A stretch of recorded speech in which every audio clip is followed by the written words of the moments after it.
এরপরে প্রশ্ন হলো, ফরজ গোসলের সময় প্রথমে 3 বার করে হাত ধুয়ে কুলি করে নাকে পানি দিয়ে তারপর সমস্ত শরীরে পানি ঢেলে দিয়ে শেষে পা ধুয়ে নিলে ফরজ গোসল হবে কিনা?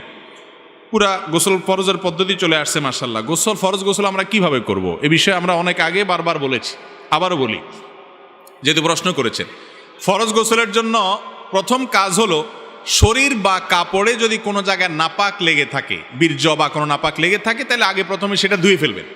সেটা কি করতে হবে? আগে ওই জায়গাটা পুরাটা না, কাপড়ে কোন অংশে লাগছে ওইটাকে ধুয়ে ফেলবেন, শরীরে কোন অংশে লাগছে ওইটাকে ধুয়ে ফেলবেন, পরিষ্কার করে ফেলবেন। এটা হলো প্রথম কাজ। এরপরের কাজ হলো, অজু করতে যেভাবে 2 হাতের কবজি, কুলি, নাকে পানি, মুখ ধোয়া, হাত ধোয়া, মাথা মাসাই করা যতটুকু আছে এর দূর পরিমাণ করবেন, শুধু পাও ধোয়াটা বাকি রাখবেন। আর কুলির সময় সাধারণ অজুর কুলি চলবে না, কুলি করতে হবে গড়গড়া করে, ভালো করে, বুঝতে পারছেন?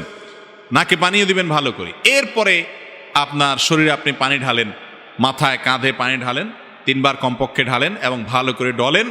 বের হওয়ার সময় পাওটা ধুয়ে বের হয়ে যান। অজু প্লাস গোসল একসাথে হয়ে গেছে, প্যাকেজ। কথা কি বুঝাতে পারছি? অনেকে আছে গোসল শেষে আবার বিসমিল্লাহ পড়ে অজু ধরে, আছে না নাই?